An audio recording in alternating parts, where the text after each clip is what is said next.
right, good morning, everyone. Blake Weiseth here. I'm the Applied Research Lead at Discovery Farm Langham, and I'm joined once again with Shannon Winny of GroWest. Good morning, Shannon. Good morning, Blake. How are you today? Doing good, thanks. So this is our third of three AgExpert videos of what we've been doing at Discovery Farm in the 2023 season. So I think we can see on the screen here, I'm sharing the dashboard for AgExpert field, and you can see our fields listed. What I'm going to do is just quickly jump into the field of excellence so we can bring that up.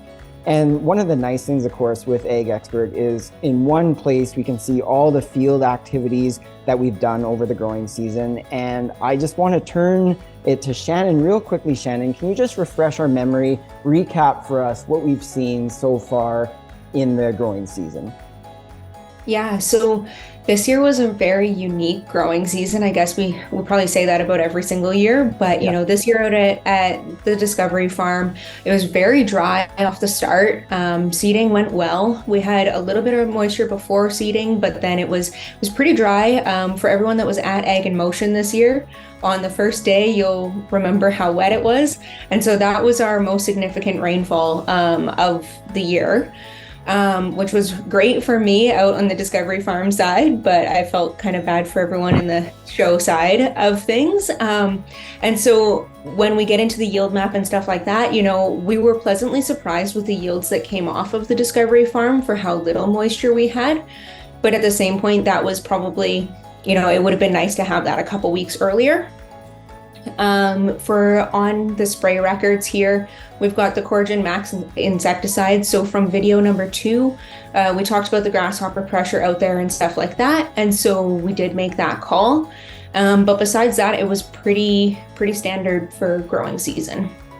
That's great, Shannon. So thank you. You mentioned about harvest, of course, and we've completed that. We're in the office now, crunching the numbers, looking at the data. So on that point, I'm going to pull up our records for harvest, and we can attach the yield map to the field, which is a very nice feature that we can see all that information. We can see, of course, the date of when we completed that harvest. We can see, as Shannon mentioned just previously, the pesticides that we've applied, when we seeded, and that kind of thing. I'll pull up this yield map. And Shannon, as you were sitting in the combine while the field was being harvested and looking at what you're seeing on the screen here with this yield map, can you just briefly comment on what you're seeing and how that relates to the growing season you just described? Yeah, so, you know, from the combine view, the low-lying areas in the field were definitely a lot better than the higher areas or the higher elevation areas in the field. But as well, when we transitioned across, so we combined the field from east to west, and it was significantly better on the east side than it was on the west side. And that just has to do with the soil. There's a lot of variability out at the Discovery Farm.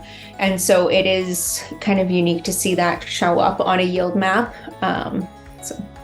So yeah, you can see quite distinctly looking at the screen here. I mean, you can see the green colors, even the yellow colors of the map, more located on that east side of the field. And then as you move from east to west, seeing more of the sort of orange and red coloration showing up. One thing I do want to point out as an example, in this sort of southwest corner of the field here, you can see there's an area that was not harvested because we had to seed around that.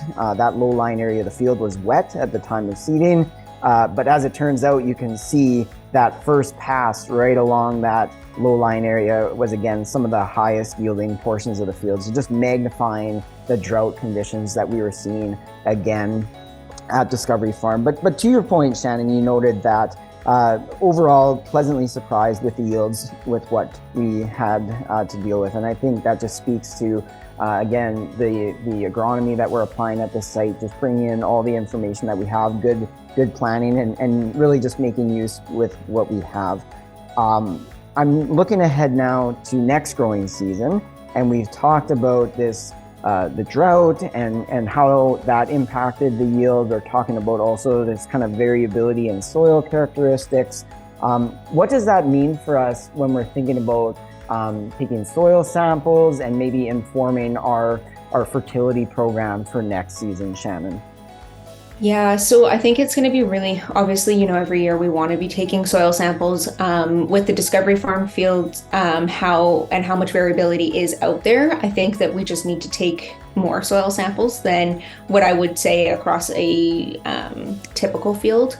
But with that being said, we'll be taking quite a bit to see what residual nutrients are left over.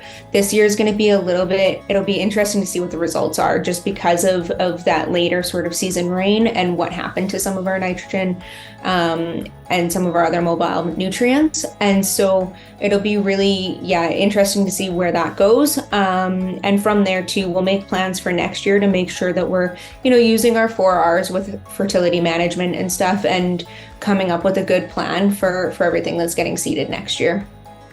Yeah, absolutely.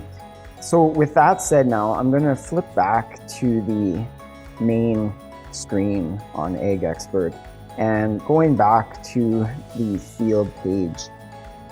Thinking again now to next season. So Shannon, you had mentioned how the yield information that we can see here may inform our soil sampling approach, how that might influence the fertility plan that we have for next season. And I think this is one of the features that I like most about AgExpert is just the ability to have all this information within the same platform. So again, on the field page, we can see all the dates of the operations, the products that we applied, and we can go and see that yield information, which certainly is impacting what we're doing next season and how we're thinking about economics, return on investment, and also sustainability. And I think that's also near and dear to our heart at Discovery Farm, particularly how that relates to soil health.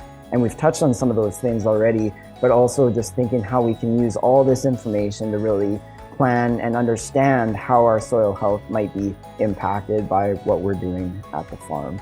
So with that said, we're coming to close on this growing season, but we are so thankful for all of you for joining along with us, following along with us on this growing season. Thanks so much to Shannon, Winny, and GroWest for managing all the operations on this site and bringing it to completion. And so we'll leave you all, but join us, stay tuned with us as we look ahead to next growing season. Thank you, everyone. Thank you.